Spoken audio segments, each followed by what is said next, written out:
Hey, what's up, everybody? I want to welcome you guys to another episode of the DREAMERSPRO show. We cover everything from sports, hot topics, classic debates, entertainment, and we give you guys a fresh perspective on things. And we see them, and today we got a hell of a show for y'all.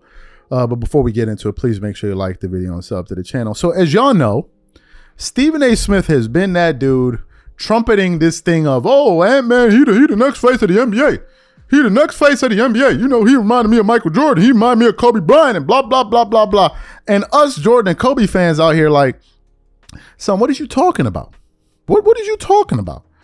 I've watched Kobe. I've watched the young Kobe. I've watched the young Jordan. I'm not seeing that right now. Yeah, there may be some little things about it, but we're not really seeing it. But Stephen A. Smith he acts like as if his opinions is the truth. So whatever he says, his opinion must stand. And whenever he's called out on his opinions or the narratives that he himself tries to push, all of a sudden it becomes a big thing. So what happened? Today on ESPN First Take, you had a panel of Jay Williams, Russo, Stephen A. Smith, and I believe Brian Windhorst. So they're talking about this Minnesota Timberwolves series or whatever, because I think they're going to be playing game 5 tonight, and it's an elimination game for the Wolves. And they were reacting to some comments that Ant-Man said about, man, I made the right plays and all of that stuff. I made the right plays. Meanwhile, he finished the game with 6 assists and 5 turnovers. Talking about he made the right plays. Clearly, he didn't make enough right plays, and a lot of people were not happy with him, given the fact that he only attempted 13 shots. So in the midst of all of that, Chris Mad Dog Russo jumps up, and he starts brutalizing Stephen A. Smith for his insane Ant-Man comments about him being the face of the league. And he's saying that you're just so out of bounds and out of touch with reality for even saying that. And they went into this entertaining back and forth between the two of them. So take a listen to these guys here. Brian, you are completely right. These two are lost. If there was a scenario at the end of that game, and remember, Minnesota never had the ball with the chance to take the lead. If there was a situation in Game 4 where he passed up the game-winning shot that thought about DiVincenzo, they'd be right. They scored whatever they scored. They shot the ball well. Do I love the comments after the game? He's 23 years old.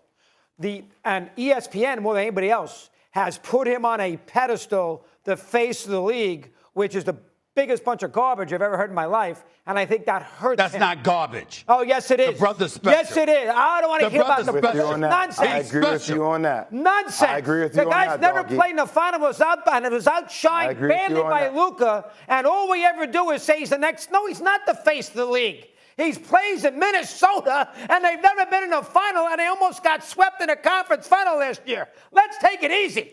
Will you please take it easy? Face of the league. That's LeBron. That's Bird. That's Jordan. No. That's a high we didn't level. Say he He's was. not at that level. We didn't say he was. We didn't say he was. The next face of the league. Stop with the next face of the league. The next. Oh, nonsense. This next face. Win something. Win something. If you say that.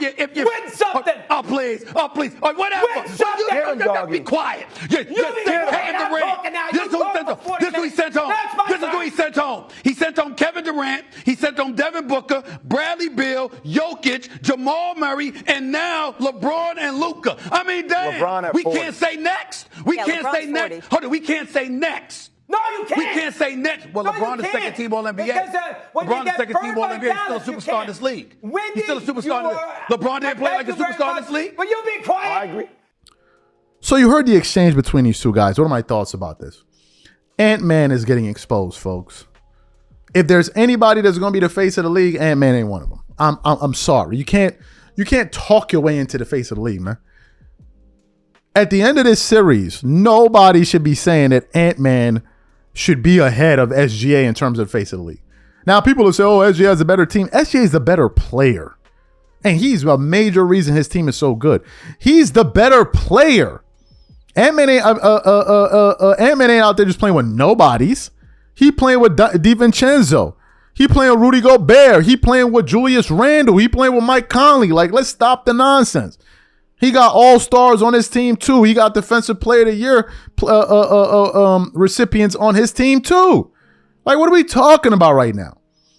And what Chris Russo is saying, let him win something first before you bestow that moniker upon him. And based on how things are trending, SGA is on his way there faster. My thing is, why does everybody got to jump out the window? Shout out to Paul Pierce. He another one. 2 rounds ago, Nikola Jokic having the greatest run since Michael Jordan. This round, SGA is having the greatest run since Michael Jordan. Like, yo, bro, can y'all just relax with it? Can y'all just relax? Can somebody, and this is the problem, because whenever you start elevating people that haven't won anything, all of a sudden now winning doesn't matter anymore. How can you be the face of the NBA and you ain't winning nothing? You ain't looking like you winning something. And I guess Stephen A. Smith's point with LeBron and all of that stuff. But look, man, LeBron wasn't going to get that respect until he won a title. That's why he scurried and ran over to Miami and they created a super team. Because he knew nobody respected him. You can call him the face if you want. Ain't nobody respect him. You ain't even got a ring to your name, bro. Nobody respects you. You just out here having affirmations in front of the mirror every morning. Talking about I'm the GOAT, I'm the great. Nah, bro. You got to have some jewelry. You got to have some substance to it. And as far as I know, SGA going to be the face of the league at the end of this year, man. Because them Thundercats ain't playing. And Chris Mad Dog Russo essentially reached his breaking point. But it wasn't just him. Because you heard Jay Williams chime in as well. Now, I don't know what this need is to make Ant-Man the face of the NBA, because Ant-Man be saying some wild you-know-what. Right? He be saying some wild stuff. But in terms of a basketball player, their player's better than him. And one of them is in this series right now. Like, we got to give it up where it's due. Let's not be haters to that degree. Oh, nah, he from Canada, so I don't want to give it up like that. Nah, don't be a hater, bro. Don't be a hater. If he's nice, he's nice. Give him his props. And Chris Mad Dog Russo just called Stephen A. Smith out for his nonsense. Like, your opinion isn't the only opinion. Same thing with that David Falk comments when he didn't put LeBron in his top 5 or top 10. If you don't have LeBron in your top 5 or top 10, that's unacceptable. That's your opinion. That's your opinion. And then he had to change his tune when Michael Wilbon came on there. Like, so you're telling me if I don't have LeBron in my top, bro, it's just your opinion. And there are people out there that disagree with it. And Mad Dog's point is there is nothing to substantiate. You're talking about he beat this guy, he beat that guy, he beat this guy. What has he won? What has he won? You're talking about winning series. We're talking about, does he have a championship on his resume?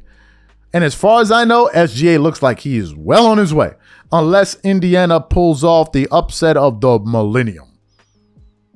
So I think Chris Mad Dog Russo is 100% right. I'm glad that he called out Stephen A. Smith on it. Stephen A. Smith be talking like as if his opinions are the law of sports. Like, these, I've said it and that's what it is. And if you disagree with me, you don't know what the hell you're talking about. Man, stop that nonsense. Anyway, guys, these are my thoughts. Whatever you guys think, please leave your thoughts and comments in the comment section. We catch you on the next show and I'm out. Peace.